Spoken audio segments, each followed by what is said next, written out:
नमस्कार बच्चों, मेरा नाम है बिलाल और मैं आप सभी का स्वागत करता हूं हमारी आज की एक और बहुत ही ज्यादा महत्वपूर्ण क्लास में। कक्षा 10वीं के प्यारे बच्चों के साथ बात करते हुए दोस्तों मैं आप सभी के सामने पेश कर रहा हूं हमारा ये मास्टर 30 बैच। अगर आप ध्यान से पीछे देखते हैं तो आपको यहां पर यूपी बोर्ड लिखा हुआ दिख रहा है। तो क्या हमारी ये क्लासेस सिर्फ यूपी बोर्ड के बच्चों के लिए हैं? ऐसा नहीं है। आप सभी बोर्ड के बच्चे जहां पर एनसीईआरटी फॉलो होती है वहां पर आपको ये चैप्टर देखने को मिलता है दोस्तों। उस चैप्टर का नाम है जाति, धर्म और लैंगिक मसले। और इस चैप्टर से संबंधित हम लोग क्या करेंगे दोस्तों, आप सभी के साथ जो मोस्ट इंपॉर्टेंट 30 क्वेश्चंस होंगे उसको अपनी आज की इस क्लास में आप सभी के सामने पेश करेंगे। कहां पर हमें ये चैप्टर देखने को मिलता है? आपका जो सामाजिक अध्ययन यानी कि जो सोशल साइंस वाला भाग है उसमें राजनीतिक विज्ञान है ना, राजनीतिक विज्ञान वाला जो हमारा बिंदु है वहां पर आप देखते हैं कि हमारा चैप्टर हमें ये देखने को मिलता है। काफी इंटरेस्टिंग, काफी ज्ञानवर्धक और काफी महत्वपूर्ण हमारा ये अध्याय होगा और इसकी बहुत ही बारीकी के साथ हम लोग हर चीज को समझते चलेंगे। Let's begin the class. क्या करेंगे अपनी आज की क्लास में डिस्कस? दोस्तों हम लोग इस चैप्टर से संबंधित आप देखते हैं कि जो शॉर्ट क्वेश्चंस होंगे उनको डिस्कस करेंगे, यानी कि लघु उत्तरीय प्रश्नों को देखेंगे। उसी के साथ साथ हम लोग इस चैप्टर से संबंधित जो आपके लॉन्ग क्वेश्चंस होंगे उनको डिस्कस करेंगे और इस चैप्टर से संबंधित जो आपके एमसीक्यू के क्वेश्चंस होंगे उनको डिस्कस करेंगे, यानी कि वस्तुनिष्ठ प्रश्न को देखेंगे। ठीक, तो कुर्सी की पेटी बांध लीजिए दोस्तों। बहुत अच्छे तरीके से पूरे के पूरे अध्याय का निचोड़ हम लोग आपके सामने रखने वाले हैं और बहुत सरलता के साथ हम लोग हर एक बिंदु को समझने वाले हैं। स्टार्ट करते हैं। सबसे पहला सवाल है कि श्रम के लैंगिक विभाजन से आप लोग क्या समझते हैं? देखिए, श्रम का मतलब क्या होता है दोस्तों? श्रम का मतलब होता है काम। कि काम आप देखते हैं कि अगर वो लिंग के आधार पर आप लोग देखते हैं कि विभाजित कर दिया जाता है कि कुछ काम स्त्रियों के लिए होंगे, कुछ काम पुरुषों के लिए होंगे, है ना। जब ऐसा मान लिया जाता है कि कुछ काम सिर्फ महिलाएं ही करेंगी और कुछ काम सिर्फ पुरुषों के लिए ही करेंगे, तो इसी को हम लोग काम का आप देखते हैं या फिर श्रम का लैंगिक विभाजन कहते हैं। सीधा सवाल पेपर में बहुत बार पूछा जाता है कि कुछ काम सिर्फ महिलाएं करेंगे और कुछ काम सिर्फ पुरुष करेंगे, कि किचन का काम महिलाओं के लिए है, बाहर का काम पुरुषों के लिए। अगर आपकी इस तरीके की मानसिकता है तो आपने श्रम का जो विभाजन किया है वो लिंग के आधार पर किया है और इसी को हम लोग श्रम का लैंगिक विभाजन कहते हैं। अब यही जो सोच थी दोस्तों, इसी सोच को चुनौती देने के लिए हम देखते हैं कि हमें एक नए प्रकार का आंदोलन होता हुआ दिखता है जिसे हम लोग नारीवादी आंदोलन कहते हैं। ये जो नारीवादी आंदोलन था ये हमें दुनिया के अंतर्गत अमेरिका से शुरू होता हुआ दिखता है और इस नारीवादी आंदोलन के अंतर्गत ये कहा जा रहा था कि भैया जो समान अधिकार पुरुषों के पास है ना, ऐसे ही समान अधिकार महिलाओं को मिलने चाहिए। और इसी सोच के साथ आप देखते हैं कि ये नारीवादी आंदोलन यूएसए यानी कि अमेरिका में शुरू होता है और फिर भारत में भी इस आंदोलन की आप देखते हैं कि शुरुआत होती है। अगला सवाल पूछा जा रहा है कि आधुनिक समय में भारत में नौकरियों में महिलाओं की क्या स्थिति है? अगर हम लोग वर्तमान परिप्रेक्ष्य में देखते हैं, जब हमारा देश आजाद हुआ आज से लगभग 76-77 साल पहले 1947 में, तो हमारे देश के अंदर महिलाएं उतने बड़े स्तर पर आप देखते हैं कि सार्वजनिक तौर पर काम नहीं करती थी। महिलाएं सिर्फ घर के ही कामकाज को संभाला करती थी। लेकिन आजादी के बाद अगर हम लोग आज के समय में देखते हैं तो स्थिति बेहतर हुई है, लेकिन जितनी बेहतर होनी चाहिए थी उतनी बेहतर हमें होती हुई नहीं दिखती है। हम देखते हैं कि हाँ, बड़े पदों पर हमें क्या दिख जाता है दोस्तों, हमें महिलाओं की संख्या दिखती है, लेकिन वो काफी कम है। अगर आप भारत के अंतर्गत जितनी भी बड़ी बड़ी कंपनीज है और उनके सीईओज को देखते हैं तो उसमें अधिकतर आप पुरुषों को ही पाते हैं, हमें महिलाओं की बहुत कम संख्या देखने को मिलती है।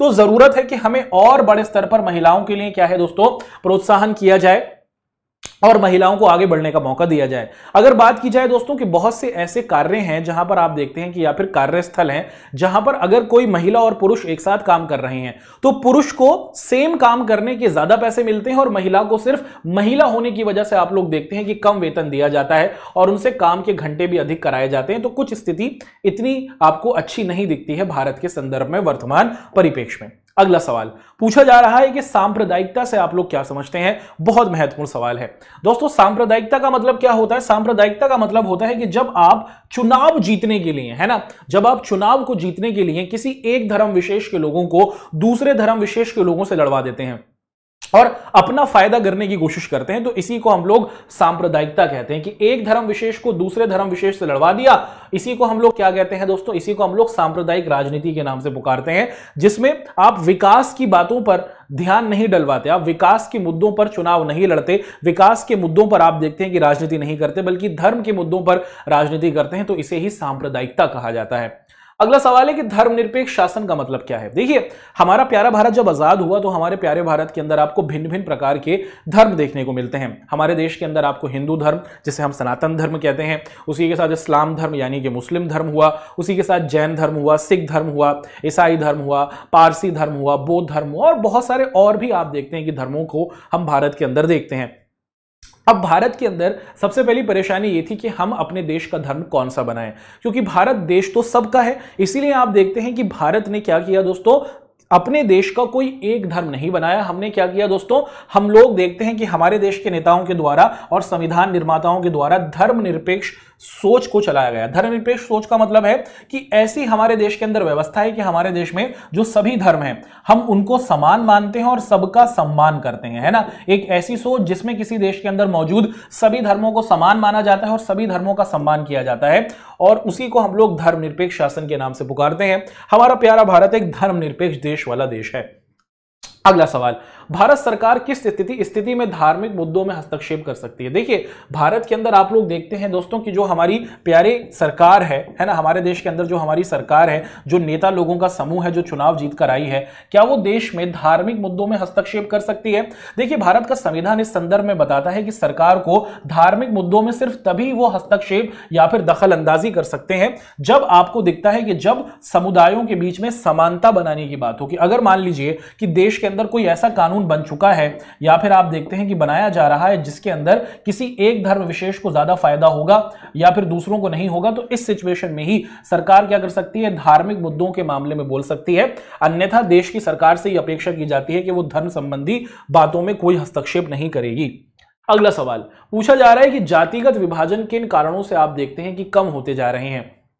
हमारा देश एक ऐसा देश रहा है जहां पर अगर आप देखते हैं दोस्तों कि पिछले हजारों सालों से भिन्न भिन्न प्रकार की जातियां मौजूद हैं और लोगों को उनकी जातियों के आधार पर ही आप देखते हैं कि अलग अलग तरीके से उनके साथ व्यवहार किया जाता है। शुरुआती समय में अगर हम देखते हैं जिस व्यक्ति ने जो काम किया उसको उसी काम के आधार पर उसकी जाति से आप देखते हैं कि सुशोभित कर दिया गया या फिर उसको उस जाति का मान लिया गया। कि अगर आप पढ़ने लिखने का, धर्म के कर्म कांड का काम करते थे तो आपको ब्राह्मण कैटेगरी का मान लिया गया। अगर आप देखते हैं दोस्तों कि अगर आप सैनिक थे, है ना, आप बहादुरी काम करते थे, आप योद्धा थे तो आपको क्षत्रिय माना गया। अगर आप व्यापारी लोग थे तो आपको वैश्य माना गया। या फिर आप मानते हैं कि अगर आप साधारण काम करते थे तो आपको शूद्र कैटेगरी में मान लिया गया। लोगों को उनके काम के आधार पर आप देखते हैं कि अलग अलग कैटेगरीज में बांट दिया गया था। अब इसी वजह से जो लोग साधारण काम करते थे उनके साथ आप देखते थे कि और जातियों के लोगों ने बहुत ज्यादा शोषण किया, उनको बहुत परेशान किया। देश में आजादी के बाद आप देखते हैं कि सबको समान लाने की कोशिश की गई, सभी जातियों को बताया गया कि हम सभी लोग एक हैं। और इसके लिए हम लोग क्या देखते हैं दोस्तों कि हमारे देश में ये जो जातिगत विभाजन था, हम लोग बटे हुए थे जातियों में, इसको कम करने में बहुत सारी चीजें हमें दिखी हैं। सबसे पहले कि जब बड़े स्तर पर लोग क्या हुए दोस्तों, शहर बनने शुरू हुए। ये जो जाति के आधार पर आप मतभेद देखते हैं ना, ये सिर्फ गांव के इलाकों में ही हमें दिखता है, ज्यादा शहर के अंदर ऐसा होता हुआ नहीं दिखता। ज्यादा से ज्यादा अगर शहरीकरण किए जाएंगे तो जातिगत विभाजन कम होगा, जातिगत मतभेद कम होगा। लोग अगर पढ़ेंगे लिखेंगे तो उनकी सोच बदलेगी। अगर किसी व्यक्ति को कोई भी काम चुनने की इजाजत होगी, वो किसी भी जाति का हो, कोई भी काम कर सकता है, तो उससे भी आप देखते हैं कि जातिगत विभाजन में कमी आती हुई हमें दिखती है। और उसी के साथ साथ आप देखते हैं कि जब आर्थिक विकास होता है, लोगों को ज्यादा आगे बढ़ने का मौका मिलता है, तो जातिगत विभाजन में बड़े स्तर पर हमें कमी आती हुई दिखती है। और उसी के साथ साथ अंतरजातीय विवाह, अंतरजातीय विवाह का मतलब क्या है कि जब किसी एक जाति विशेष का आप देखते हैं कि सिर्फ जाति के लोग आपस में शादियां ना करें, कोई भी जाति का किसी भी जाति के साथ विवाह करेगा, तो ये जो जातिगत विभाजन है वो आप हमारे समाज के अंतर्गत से समाप्त होते हुए देखते हैं। अगला सवाल पूछा जा रहा है कि भारत की राजनीति में जाति का क्या महत्व है। अगर आप देखें दोस्तों, भारत के अंदर जब भी चुनाव होते हैं तो कहीं ना कहीं जाति को बहुत ज्यादा महत्वपूर्णता दी जाती है। भारत के अंदर ये जब भी वोट मांगने के लिए नेता लोग आते हैं तो वो कहते हैं, वो ये नहीं कहते कि मैं आपके लिए सड़क बनाऊंगा, मैं आपके लिए आपको एक अच्छा स्कूल बना के दूंगा। अधिकतर नेताओं की यही कोशिश होती है कि मैं आपकी जाति का हूं, आप मुझे वोट दे दीजिए। तो जाति के नाम पर आप देखते हैं कि दोस्तों भारत के अंदर चुनावी प्रक्रिया पूरे तौर पर खिलती है। और लोग भी क्या करते हैं दोस्तों, जब अपना नेता चुन रहे होते हैं तो वो सिर्फ अपनी जाति विशेष के व्यक्ति को ही चुनना पसंद करते हैं, है ना। तो चुनाव क्षेत्र में आप देखते हैं कि अलग अलग जो राजनीतिक दल होते हैं वो किसी इलाके से उसी व्यक्ति को खड़ा करते हैं जिस जाति के लोग उस जगह पर ज्यादा हैं। और इस जातीय समीकरण की वजह से हम देखते हैं कि बहुत बार गलत व्यक्ति का भी चुनाव होता हुआ देखा गया है।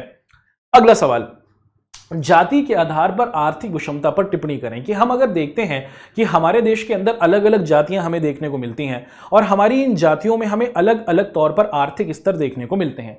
हम देखते हैं कि जाति के आधार पर भारत के अंतर्गत आर्थिक विषमता हमें देखने को मिलती है, अभी भी हमें देखने को मिलती है। जितनी भी हमारी पिछड़ी जाति के लोग हैं वो अधिकतर आपको क्या दिखते हैं दोस्तों, सामान्य काम करते हुए हमें दिखते हैं या फिर सामान्य काम करते हुए दिखते हैं। जैसे हमारे आदिवासी भाई हुए, जैसे हमारे दलित भाई हुए, आप देखते हैं कि दोस्तों अभी भी ये लोग क्या है, अभी भी ये लोग बहुत पीछे रह गए हैं। इनको अभी भी बहुत बड़े स्तर पर आप देखते हैं कि शोषित किया गया है। इनको अगर सबके साथ जोड़ना है तो क्या है दोस्तों, इनको आप देखते हैं कि सबके साथ जोड़ने के लिए हमें आरक्षण की जरूरत होगी। तो अगर हम देखें कि जाति के आधार पर अगर हम देखते हैं कि भारत में अलग अलग समूहों में हमें आर्थिक विषमता देखने को मिलती है। हमारी जो पिछड़ी जाति हैं, जिनको कमजोर जातियां माना जाता रहा, जिनको हजारों सालों से शोषित किया जाता रहा, वो अब भी विकास की धारा में काफी पीछे हैं और अधिकतर इस समुदाय से आने वाले लोग हमें गरीब ही देखने को मिलते हैं। अगला सवाल, जीवन के अन्य पहलुओं का जिक्र करें जिसमें भारत में स्त्रियों के साथ भेदभाव होता है या फिर उन्हें कमजोर समझा जाता है। देखिए, हमने शुरुआत में ये देखा कि श्रम का लैंगिक विभाजन के लोगों की ये सोच रहती है कि कुछ काम सिर्फ महिलाओं के लिए है और कुछ काम सिर्फ पुरुषों के लिए ही है। इस सोच को अगर आप देखते हैं दोस्तों कि ये सोच हमें भारत के संदर्भ में बड़े स्तर पर देखने को मिलती है। हम देखते हैं कि हमारे प्यारे भारत के अंदर ये माना जाता है कि जो महिलाएं हैं ना, उन्हें कहीं ना कहीं ज्यादा कष्ट दिए जाते हैं, उन्हें ज्यादा आगे बढ़ने का अवसर नहीं दिया जाता। अधिकतर परिवार वाले ये कोशिश करते हैं कि वो अपने घर के लाडले को, अपने लड़के को ज्यादा शिक्षित करने की कोशिश करते हैं, महिलाओं को उतना अवसर और मौका नहीं मिलता है ना। माँ बाप चाहते हैं कि लड़कियां सिर्फ छोटा मोटा पढ़ लें ताकि उनकी शादी आसानी के साथ हो जाए। लेकिन ये जो गलत सोच है ना दोस्तों, ये अभी भी भारत के अलग अलग घरों में विद्यमान है। समाज के अंदर आप देखते हैं कि लड़की अपनी मर्जी से शादी नहीं कर सकती है। आज के समय में भी लड़की अपने हिसाब से अपने स्कूल सब्जेक्ट्स या फिर कॉलेजेस को भी नहीं चुन सकती है। बड़े स्तर पर आप देखते हैं कि इसमें परिवार का आप देखते हैं कि इन्फ्लुएंस होता है। तो ये कुछ अलग अलग तरीके का भेदभाव हमें भारत के अंदर अलग अलग सिचुएशंस में महिलाओं के संदर्भ में देखने को मिलता है। दोस्तों, पूछा जा रहा है कि विभिन्न तरह की सांप्रदायिक राजनीति का ब्यौरा दें और उसके साथ एक एक उदाहरण भी दें। आपको बताना होगा कि ये जो सांप्रदायिक राजनीति है ये किस तरीके से हमें देखने को मिलती है। तो अगर हम लोग देखें दोस्तों कि चुनाव के अंदर जब चुनाव होते हैं और अगर कोई नेता आप देखते हैं कि दोस्तों लोगों से वोट मांगते समय ये कहे कि भाई मैं आपके धर्म का हूं, है ना, और मुझे आपको याद रखना है कि मैं आपके धर्म का हूं और आपको सिर्फ मेरे को ही वोट देना है, दूसरे धर्म के लोगों को बिल्कुल भी उनका साथ नहीं देना है ना। जब लोगों को धर्म के नाम पर आप देखते हैं कि नेता लोगों के द्वारा बांटा जाता है ना, इसी को हम लोग सांप्रदायिक राजनीति कहते हैं। और इस सांप्रदायिक राजनीति की वजह से आप देखते हैं कि बहुत बार आपसी दंगे हो जाते हैं, है ना, अलग अलग समुदायों के अंदर, जिसमें बहुत से निर्दोष लोगों को अपनी जान को खोना पड़ता है। जो नेता लोग होते हैं उनको तो कोई फर्क नहीं पड़ता, लेकिन जो साधारण जनता होती है, जो भोले भाले लोग होते हैं, ये धर्म के नाम पर आपको दिखता है कि एक दूसरे को मार काट देते हैं, जिससे बड़े स्तर पर हमें प्रभावित होते हुए दिखते हैं, है ना। तो अगर कोई व्यक्ति ये माने कि भाई मेरा धर्म तो अच्छा है, दुनिया में सबसे अच्छा मेरा धर्म है, बाकी सभी धर्म बेकार हैं, इसी सोच को हम लोग सांप्रदायिकता की सोच कहते हैं। और नेता लोग इस तरीके की सोच को आगे बढ़ाते हैं जो देश के लिए कहीं ना कहीं सही नहीं है। अगर चुनाव हो तो उसके अंदर विकास की बातें की जाएं, समाज को बेहतर करने की बातें की जाएं, शिक्षा, रोजगार, स्वास्थ्य की बातें की जाएं। इस तरीके की राजनीति से देश को बड़ा असर पड़ता है। अगला सवाल है कि भारत में किस तरह अभी भी जातिगत असमानताएं देखने को मिलती हैं। देखिए दोस्तों, भारत में अगर हम लोग देखें कि हमारे देश में ये कहा गया है कि हम सब समान हैं, हमें समानता का अधिकार दिया गया है। देश के अंदर पैदा हुआ हर एक नागरिक देश के कानून के अधिकार पर आप देखते हैं कि देश का हमारा ये जो समानता का अधिकार है, इसके अनुसार हम सभी लोग समान हैं। हमारे बीच में अमीर गरीब का अंतर नहीं होगा। कानून की नजर में हम सब समान हैं, चाहे हम किसी भी जाति, भाषा, लिंग, समुदाय, संस्कृति से आते हों। कानून की नजर में हम सभी लोग समान हैं। क्या हमें सच में वास्तविकता में यह समानता देखने को मिलती है? ऐसा नहीं है। हम देखते हैं दोस्तों कि हमारे प्यारे भारत देश के अंतर्गत अभी भी लोग क्या करते हैं दोस्तों, जाति विभाग और अलग अलग बिरादरी के अंदर बटे हुए हैं। जब भी आप लोग देखते हैं दोस्तों कि कहीं ना कहीं शादी करने की बात होती है तो लोग पसंद करते हैं कि हम अपनी जाति के अंतर्गत ही शादी करेंगे। उसी के साथ साथ हम देखते हैं कि दोस्तों अब भी भारत के बहुत से ग्रामीण क्षेत्रों में जो पिछड़े जाति के लोग हैं उनको आगे बढ़ने का मौका नहीं दिया जाता है। उनके साथ अब भी आप देखते हैं कि छुआछूत किया जाता है और उनको जो सार्वजनिक जगह होती है, जैसे मंदिर हुए, फिर मस्जिद हुए, पार्क हुए, उसमें जाने से कहीं ना कहीं रोका जाता है। अगला सवाल है कि दो कारण बताइए कि क्यों सिर्फ जाति के आधार पर भारत में चुनाव नतीजे तय नहीं हो सकते। ये आपसे पूछा जा रहा है कि हम ऐसा क्यों नहीं कह सकते कि भारत में जो जाति के आधार पर लोग चुनाव में वोट मांगते हैं ये बिल्कुल सही नहीं है और इसके जरिए हम लोग भारत के चुनावी नतीजे को तय नहीं कर सकते हैं। देखिए, आप सभी को पता है कि जब भी किसी क्षेत्र के अंदर चुनाव होता है तो वहां पर जाति एक बहुत ही महत्वपूर्ण फैक्टर होता है। लेकिन क्या सभी लोग जातियों के आधार पर वोट देते हैं? ऐसा नहीं होता। बहुत से लोग होते हैं दोस्तों जो देश के अंदर क्या करते हैं, जब भी चुनाव होता है तो उनका जो चुनाव में वोट देने का मुद्दा होता है वो विकास के आधार पर भी होता है। तो हम ये नहीं कह सकते कि भारत में जब भी चुनाव के नतीजे आते हैं तो वो पूरे तौर पर जाति के आधार पर ही होते हैं। नहीं, ऐसा नहीं होता। बहुत बार आप देखते हैं कि जो लोग होते हैं वो समझदारी का परिचय देते हैं और जाति से ऊपर हटकर अगर कोई दूसरा उम्मीदवार है जो उनकी जाति का नहीं है अपितु वो उनके इलाके के लिए अच्छा काम करता है तो लोग उससे भी अपना नेता बनाते हैं, है ना। ये हमें होता हुआ दिखता है।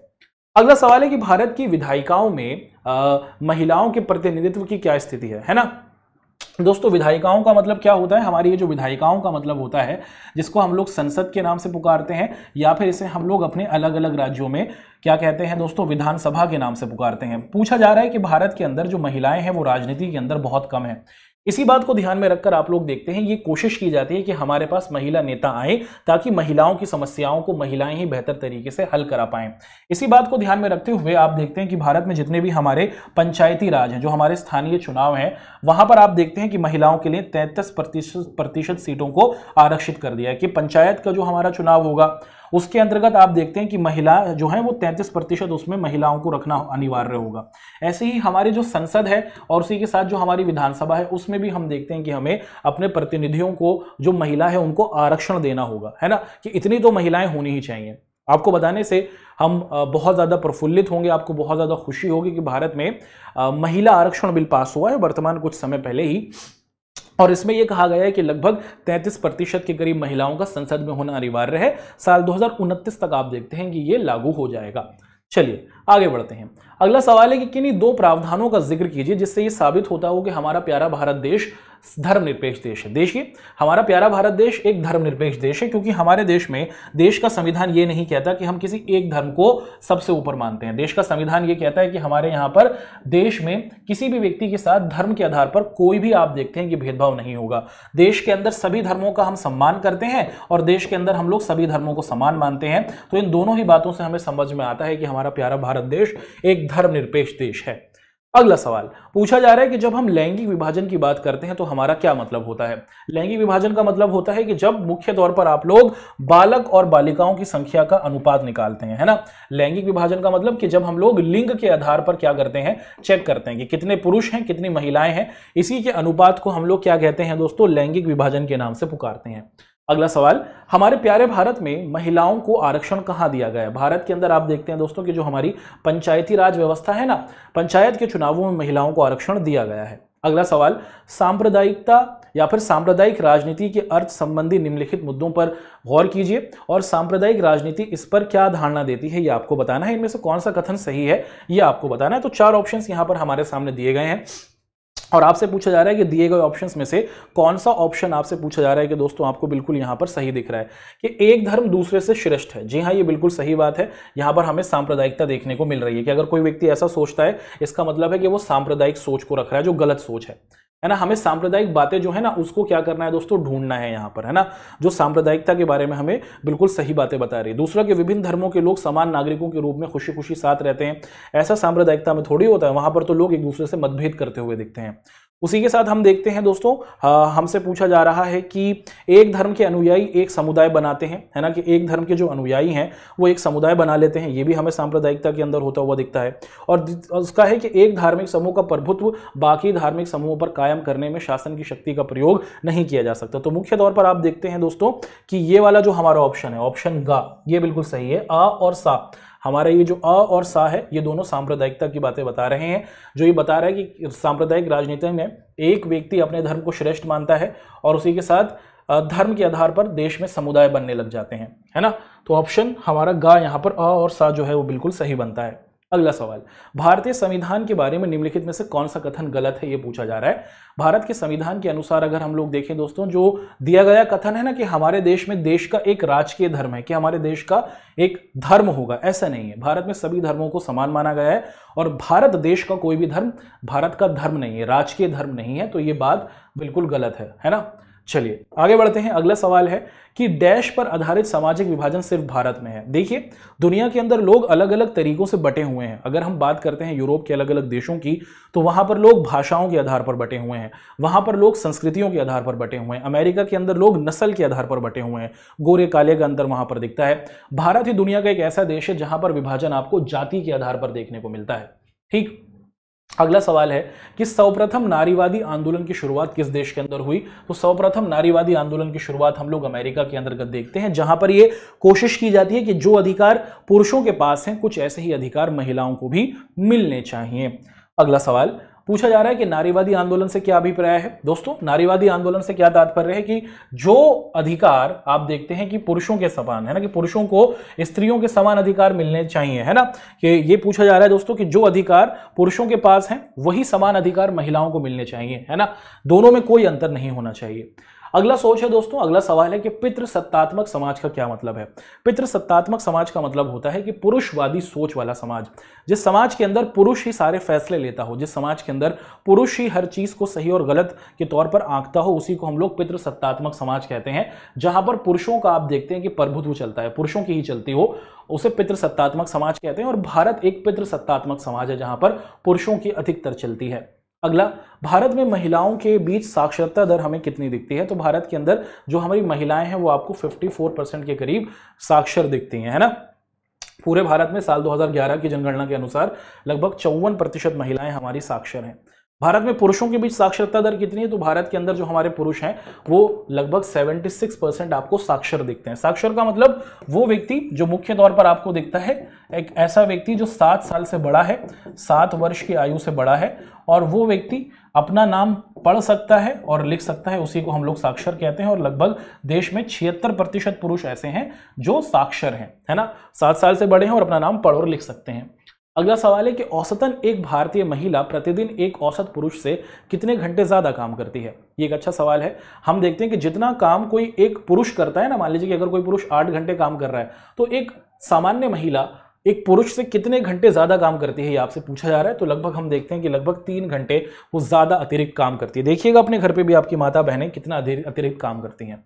अगला सवाल है कि समान वेतन अधिनियम दर्शाता है। दोस्तों, ये समान वेतन अधिनियम जो है ये मुख्य तौर पर क्या दर्शाता है कि भारत के अंदर एक ऐसा कानून है ये जिसमें ये कहा जाता है कि जो पुरुष और महिलाएं हैं, अगर वो दोनों समान काम कर रही हैं और नौकरी कर रहे हैं तो उन दोनों को समान वेतन मिलना चाहिए। यही है हमारा समान वेतन अधिनियम। चलिए, आज की क्लास का एक और अच्छा सवाल, निम्नलिखित में से किस देश की कोई आधिकारिक राज्य भाषा नहीं है। इनमें से वो कौन सा देश है जिसके अंतर्गत आप देखते हैं कि उस देश की कोई आधिकारिक राजभाषा नहीं है। इंग्लैंड की जो राजभाषा है वो है अंग्रेजी, ठीक है। श्रीलंका की आप लोग देखते हैं कि सिंगली और तमिल दोनों भाषाएं हैं इनकी वहां पर। भारत के अंदर आप देखते हैं कि हमारी कोई नेशनल लैंग्वेज नहीं है। भारत में हमारे देश की कोई आप देखते हैं कि राष्ट्रीय भाषा नहीं है, है ना। आप देखते हैं दोस्तों कि हमारे देश की कोई राष्ट्रीय भाषा नहीं है। क्या नहीं है? हमारे देश की कोई राष्ट्रीय भाषा, या फिर आप देखते हैं कि राज्य भाषा नहीं है, है ना। हमने क्या किया है दोस्तों, अपनी राजभाषा बनाया। हिंदी हमारी राजभाषा है। राजभाषा का मतलब कि हमारी हिंदी के अंदर हम लोग ऑफिशियल काम करते हैं, है ना। सरकारी कामकाज हमारी आप देखते हैं कि हमारी हिंदी में आप देखते हैं कि किए जाते हैं। अगला सवाल है कि डैश वो कानून है जो परिवार से संबंधित मामलों जैसे विवाह, तलाक, गोद संबंधी होते हैं। तो ऐसे हमारे देश के अंदर कानून जिसके अंदर विवाह, तलाक और गोद लेने और किसी को विरासत, है ना, अपनी जमीन जायदाद देने संबंधी जो मुद्दे होते हैं वो हमारे आप देखते हैं कि पारिवारिक कानून के तहत आते हैं। ऑप्शन ए बिल्कुल सही बनता है, ठीक। और यहां पर अगला सवाल दोस्तों हमारे सामने रखा गया है, ठीक है। अगला सवाल जो हमारे सामने यहां पर रखा गया है, पूछा जा रहा है कि निम्नलिखित में से कौन सा कथन आप देखते हैं कि सत्य है। भारत का संविधान धार्मिक समुदायों के भीतर समानता सुनिश्चित करने के लिए राज्यों को धर्म के मामले में हस्तक्षेप करने की अनुमति देता है।